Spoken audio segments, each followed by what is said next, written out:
हम यशुदास है। तो मेरा प्रश्न इस तरह से है कि इस्लाम कितनी शादी करने का इजाज़त देता है और क्यों?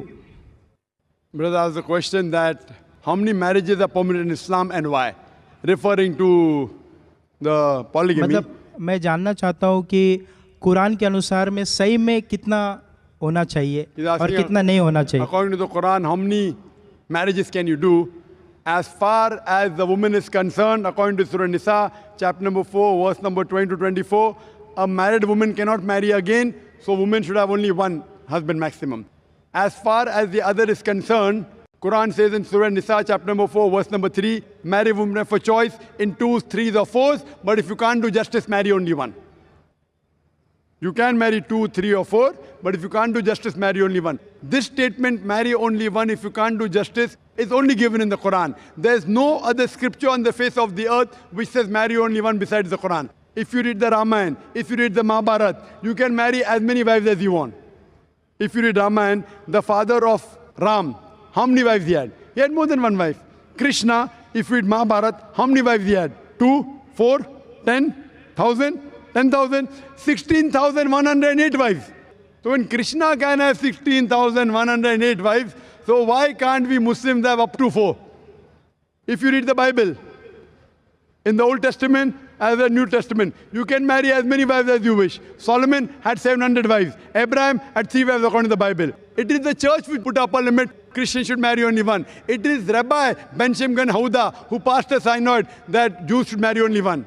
In India, it is the Indian Penal Code in 1954 which passed a law in Hindu Marriage Act which said that Hindus should marry only one. It is the Indian Penal Code, not the Hindu scripture, which says that Hindus should have only one wife.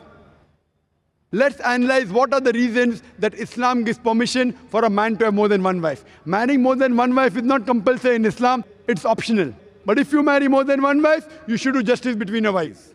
The logical reasons we can think that Islam has given permission are that male and female are born in equal proportion. But if you ask any medical doctor, any pediatrician, he will tell you that the girl, the female child, is a stronger sex medically as compared to the male child. She can fight the germs and diseases much better than a male child.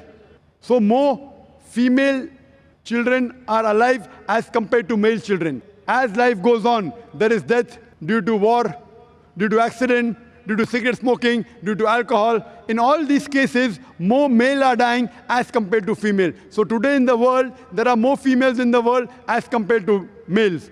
In few third world countries like India, etc., where the female population is less than the male population because of female infanticide and female feticide. Every year in India, more than 1 million fetuses are being aborted after they identified that they are females. If this evil practice stops, even in India, the male population will become less than the female population. In New York alone, there is 1 million female more than males. In USA alone, there are 7.8 million female more than males. In UK alone, there are 4 million female more than males. In Germany alone, there are 5 million female more than males. In Russia alone, there are 9 million female more than males. And God alone knows how many millions of females are more than males throughout the world. If I agree with you that one man should only marry one woman, and suppose the market is saturated, and if your sister happens to live in America, or my sister happens to live in America, and if she happens to be one of the 7.8 million females who has not found a life partner, the only option for her is that she either marries a man who already has a wife, or she becomes public property. Public property, such a harsh word. This is the most sophisticated word I can use. I cannot think of a better word than this. And any modest woman would say that if the option is given, she would prefer marrying a man who already has a wife or become public property. Hope that answers the question.